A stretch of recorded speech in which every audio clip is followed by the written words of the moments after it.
स्वागत है आप सभी का।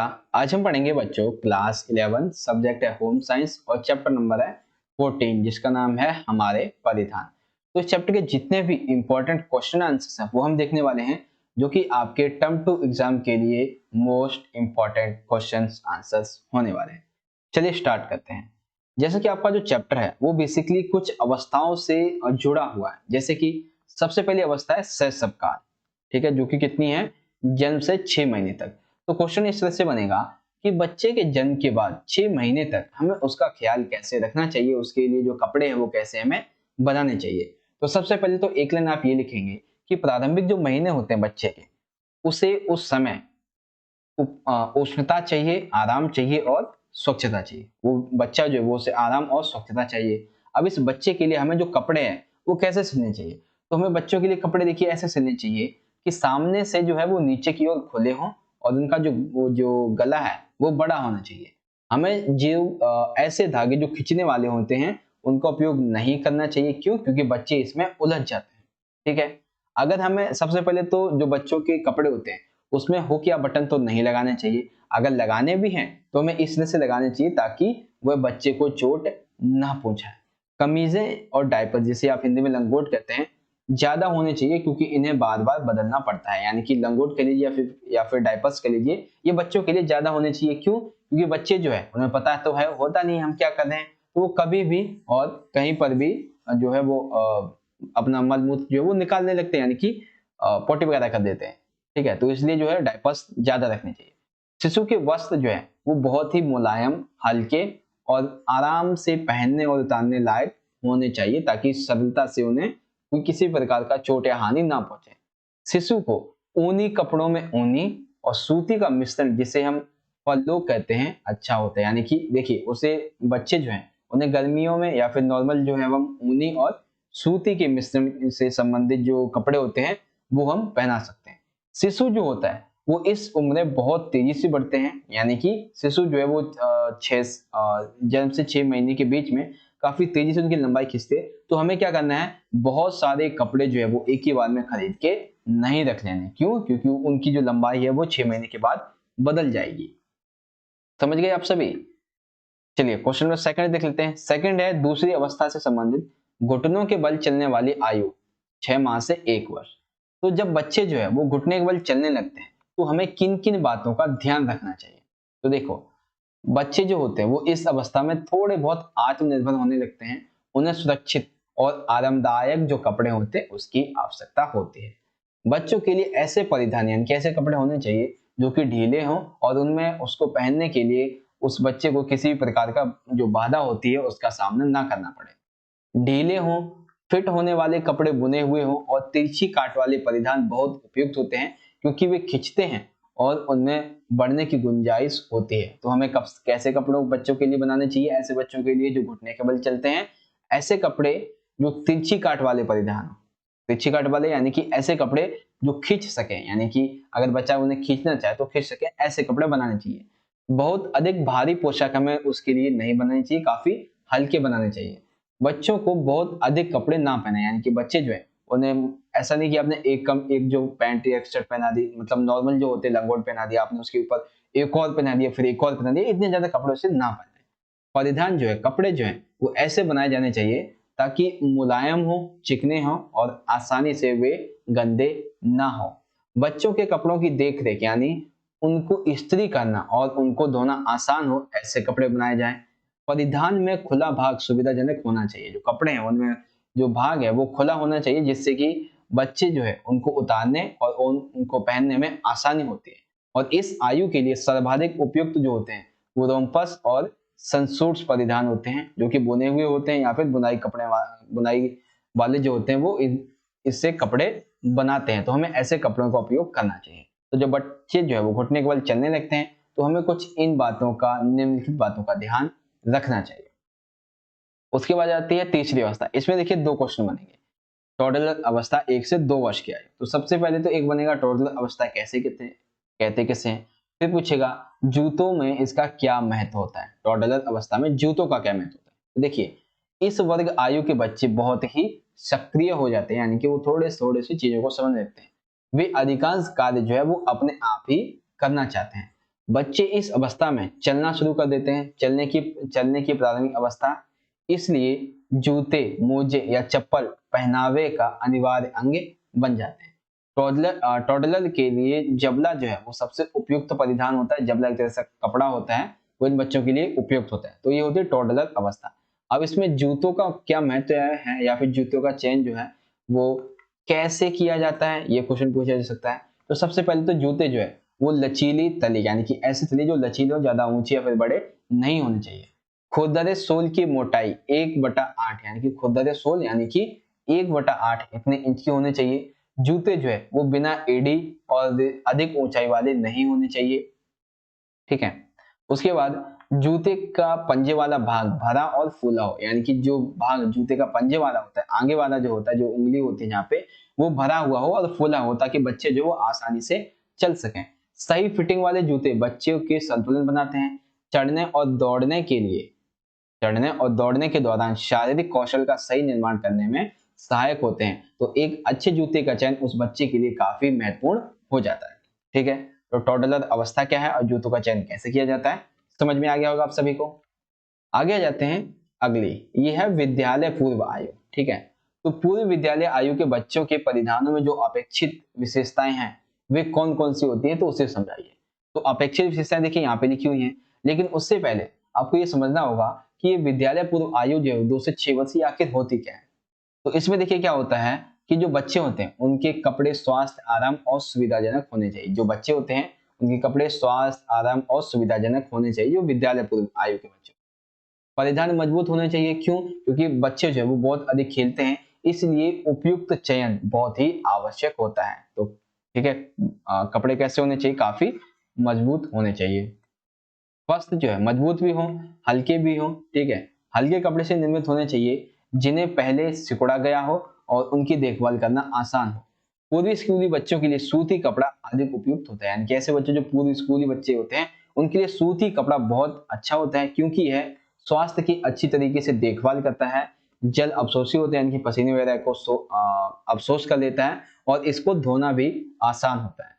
विद्यालय पूर्व बच्चे जो है वो अपने पहनावे में रुचि दिखाना शुरू कर देते हैं, इसलिए इस आयु के बच्चों के कपड़े जो खरीदते समय हमें उनकी जो मन पसंद है उसको व्यक्त करने का अवसर दिया जाना चाहिए, ताकि बच्चे अपनी मन पसंद के कपड़े अपने लिए खरीद सकें और उन्हें इजीली पहन सकें, ठीक है। तो ये तो हो गई इनकी बात। अब बात करते हैं अपेक्षित जो विशेषताएं हैं वो क्या है। सबसे पहले है कि पूरा एक ही परिधान होना चाहिए।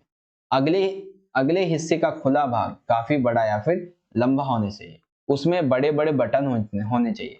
बड़ा और आरामदायक गला होना चाहिए। उसमें कॉलर नहीं होना चाहिए। बगल यानी कि जो कंधे हैं वो बड़े होने चाहिए। डिजाइन और जो रंग है वो आकर्षक होने चाहिए। आत्मनिर्भरता को बढ़ावा दें ऐसे कपड़े खरीदने चाहिए, ठीक है। तो विद्यालय पूर्व आयु के बच्चों की विशेषताएं क्या है और जो परिधान है उनकी अपेक्षित विशेषताएं क्या है, समझ गए होंगे आप सभी। आ जाते हैं क्वेश्चन नंबर 5 पे। 5 में पूछा गया है प्रारंभिक स्कूली बच्चों की विशेषताएं। तो प्रारंभिक स्कूली वर्ष कितना होता है? 5 से 11 वर्ष। तो इसे आप कह सकते हैं मध्य बाल अवस्था। तो ये भी पूछ सकते हैं मध्य बाल अवस्था के बच्चों की विशेषताएं क्या क्या होती हैं।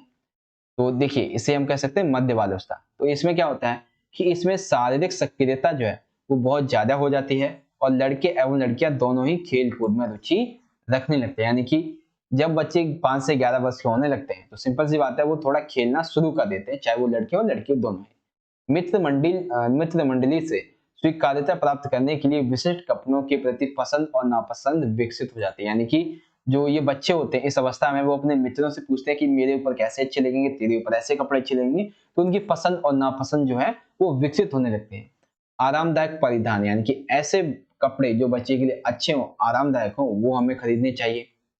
स्कूल जाने वाले बच्चों के परिधान जो है जब हम उनका चयन कर रहे हैं तो फिटिंग यानी कि ऐसे कपड़े जो उन बच्चों के लिए एकदम फिट बैठे ऐसे कपड़े लेने चाहिए। अगर हम खराब फिटिंग वाले कपड़े ले लेते हैं जो कि उनके लिए आरामदायक नहीं होते तो बच्चे उन्हें पसंद नहीं करते हैं और आपका पैसा वेस्ट हो जाएगा। तो इसलिए हमें जो है वो फिटिंग के कपड़े खरीदने चाहिए। बच्चों को ऐसे कपड़ों की आवश्यकता होती है जो आसानी से पसीना सोख सके। अत्यंत उपयुक्त कपड़े जैसे कि सूती और वायल आदि। बच्चे जो है वो कैसे कपड़े पहनना पसंद करते हैं? जो पसीने को सोख लें। और अत्यंत अत्यंत उपयुक्त कपड़े कौन कौन से होते हैं? सूती और वायल। ये थोड़े से जो है काफी सही कपड़े होते हैं बच्चों के लिए। तो क्वेश्चन नंबर 5 आपको समझ में आ गया, प्रारंभिक स्कूली वर्ष के जो बच्चे हैं उनकी क्या क्या विशेषताएं हो सकती हैं। अब देखो क्वेश्चन नंबर 6 में क्या पूछा गया है। इसमें आपके दो क्वेश्चन, एक है किशोरों के जो वस्त्र है, देखिए अभी तक हमने बच्चों के बारे में पढ़ा है, अब आ जाते हैं किशोरों के वस्त्र कैसे होने चाहिए।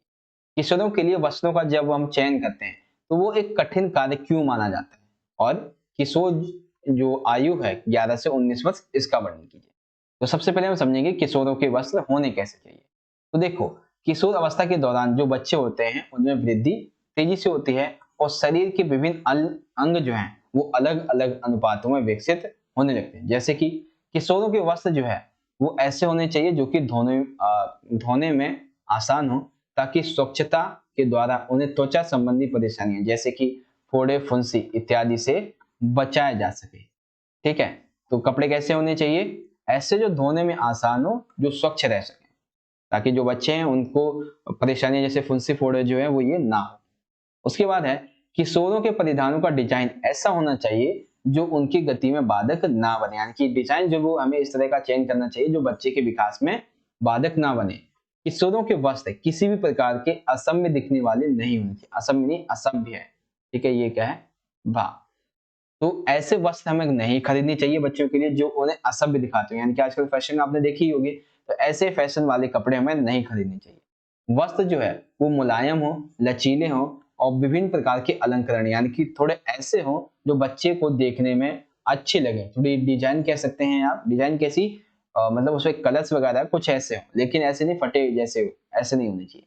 वस्त्र जो है वो किशोरों के शारीरिक आकार, उनकी लंबाई और उनके रंग रूप के अनुकूल होने चाहिए। एक तरह से फिटिंग के कपड़े होने चाहिए, उनके आकार के अनुसार, उनकी लंबाई और रंग के अनुसार। ठीक है, तो ये तो आपको समझ में आ गया किशोरों के जो वस्त्र है वो कैसे होने चाहिए। अब समझिए कि किशोरों के लिए कपड़े अत्यंत महत्वपूर्ण होती है फिटिंग और फैशन, यानी कि कठिन क्यों होता है, तो कठिन होता है उनके लिए फिटिंग और फैशन वाले कपड़े खरीदना। किशोर न केवल फैशनेबल कपड़े पहनते हैं बल्कि जो नई नई फैशन होते हैं ऐसे कपड़े पहनना शुरू कर देते हैं। वे फैशन व सनक का अंधाधुंध यानी कि बहुत ज्यादा ही वो फैशन में चूर हो जाते हैं। वे अपने पहनावे में बड़ी राशि खर्च कर देते हैं, यानी कि अपने पैसों के ऊपर वो बहुत सारा धन जो है वो एक तरह से कहते हैं खराब करते हैं, खर्च कर देते हैं।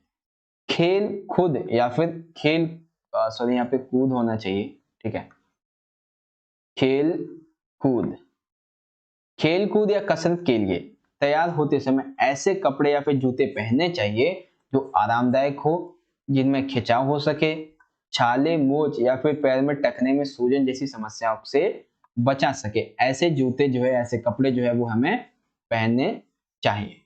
तो क्यों कठिन होता है, क्योंकि ये फिटिंग और फैशनेबल होते हैं, अधिक फैशन का उपयोग करते हैं, अंधाधुंध पैसा खर्च कर देते हैं। ठीक है, तो ये सारी चीजें जो वो आप इसमें लिख देंगे। तो क्वेश्चन नंबर 6 आपको समझ में आ गया किशोरों के वस्त्र कैसे होने चाहिए और कठिन कार्य क्यों माना जाता है। आ जाइए सबसे आखिरी प्रश्न पर, और यह है प्रश्न विशेष आवश्यकता वाले जो बच्चे हैं उनके लिए कपड़ों की क्या विशेषताएं होना चाहिए। यही सेम क्वेश्चन जो है वो आपका चैप्टर नंबर 12 में भी है और इसमें भी है, तो मैं आपको इसमें भी समझा देता हूं, क्योंकि अगर आपने वो वीडियो नहीं देखी तो देखिएगा। विशेष आवश्यकता वाले बच्चों के लिए परिधान का चयन उसकी अक्षमता के प्रकार और उससे संबंधित कठिनाई के अनुसार किया जाना चाहिए, यानी कि जो बच्चा है जो विशेष आवश्यकता वाला है, ठीक है, उसकी क्या अक्षमता है, ठीक है, वो किन कठिनाइयों का सामना कर रहा है, ऐसी कठिनाइयों से संबंधित ही परिधान हमें उसके लिए खरीदने चाहिए। जैसे कि सबसे पहला जो मापदंड है वो है आराम, ऐसे कपड़े, ऐसे परिधान जो उस बच्चे के लिए आरामदायक हो। कैलिपर्स और ब्रेसेज के लिए परिधान में विशिष्ट क्षेत्र में दोहरी सिलाई होनी चाहिए, यानी कि एक तो है कैपिलर्स और एक है ब्रेसेज। तो ऐसे परिधान जो है इनमें हमें दोहरी सिलाई करनी चाहिए। कमर की बेल्ट इलास्टिक वाली होनी चाहिए, ऐसे बच्चे जो है विशेष आवश्यकता वाले, उनकी जो कमर की बेल्ट है वो कैसी होनी चाहिए, इलास्टिक की होनी चाहिए। ठीक है, और वस्त्रों को खोलने और बांधने के लिए वेलक्रोज और चेन के साथ जिपर का प्रयोग किया जाना चाहिए। उसके बाद है कपड़ों में सौंदर्य बोध का होना जरूरी है, यानी कि ऐसे कपड़े उन बच्चों के लिए खरीदें या फिर बनवाएं जिनमें सौंदर्य बोध थोड़ा अच्छा हो। अक्षमताग्रस्त बच्चों के कपड़े भी सामान्य बच्चों के कपड़े की तरह ही दिखने चाहिए, अर्थात जो अच्छी तरह से सिले हुए हैं परंतु पहनने में अपेक्षाकृत आसान, यानी कि ऐसे कपड़े हमें इन बच्चों के लिए बनाने चाहिए जो सामान्य बच्चों के कपड़ों की तरह हो, लेकिन क्या करना है कि अच्छी तरीके से सिले हों और जो आसानी से पहन सके। ऐसे बच्चों के कपड़े का रंग और प्रिंट लुभावना होना चाहिए, यानी कि जो रंग है और जो उसमें कुछ छपाई वगैरह होती है, यानी कि जैसे कुछ चित्र वगैरह होते हैं, एक दो या फिर गिनती वगैरह जो लिखी होती है, वो ऐसे होने चाहिए जो लुभावने हो, ताकि पहनने वाला जो है बच्चा उस कपड़े को पहनने के बाद अच्छा अनुभव करे। उसके बाद आ जाता है सबसे आखिरी पॉइंट, ऐसे बच्चों के लिए सबसे उपयुक्त परिधान वह होते हैं जो पहनने वाले और देखभाल करने वाले दोनों की व्यक्तिगत आवश्यकताओं के अनुरूप बनाया गया हो। तो एक विशेष आवश्यकता वाले बच्चों के लिए जो परिधान होते हैं, जो कपड़े होते हैं, उनकी क्या क्या विशेषताएं होती हैं, ये समझ में आ गया होगा। तो इससे आपका ये चैप्टर के इंपॉर्टेंट क्वेश्चन खत्म होते हैं। चलिए सभी आपको दोबारा से दिखा देते हैं। तो बच्चे के जन्म के बाद 6 महीने तक हमें उसका ख्याल कैसे रखना चाहिए। जब बच्चा घुटने के बल चलने लगता है तो हमें किन किन बातों का ध्यान रखना चाहिए। टॉडलर अवस्था क्या होती है और टॉडलर अवस्था में जूतों का चयन क्यों महत्वपूर्ण होता है। पूर्वी विद्यालय आयु के जो बच्चे हैं उनके लिए परिधानों की अपेक्षित विशेषताएं क्या क्या होती हैं, ये समझाइए। देन प्रारंभिक स्कूली जो बच्चे हैं उनकी क्या क्या विशेषताएं होती हैं, इसे समझाइए। किशोरों के वस्त्र कैसे होते हैं और वस्त्रों का चयन करना कठिन कार्य क्यों होता है। देन विशेष आवश्यकता वाले बच्चों की क्या क्या विशेषताएं होनी चाहिए। तो इस तरह से बच्चों आज की हमारी वीडियो यहाँ पे खत्म हो जाती है। गाइस आपको वीडियो अच्छी लगी तो लाइक कीजिएगा, शेयर कीजिएगा अपने सभी दोस्तों के साथ और कमेंट करके बताइएगा वीडियो आपको कैसी लगी। और चैनल को अभी तक सब्सक्राइब नहीं किया तो कर लीजिएगा कि ऐसे ही इंपॉर्टेंट वीडियोस आपको हमारे चैनल पर और भी मिलने वाले हैं। तो मिलेंगे बच्चों आपसे अगली वीडियो में, तब तक के लिए आप पढ़ते रहिए, अपना ख्याल रखिए। धन्यवाद। जय हिंद, वंदे मातरम।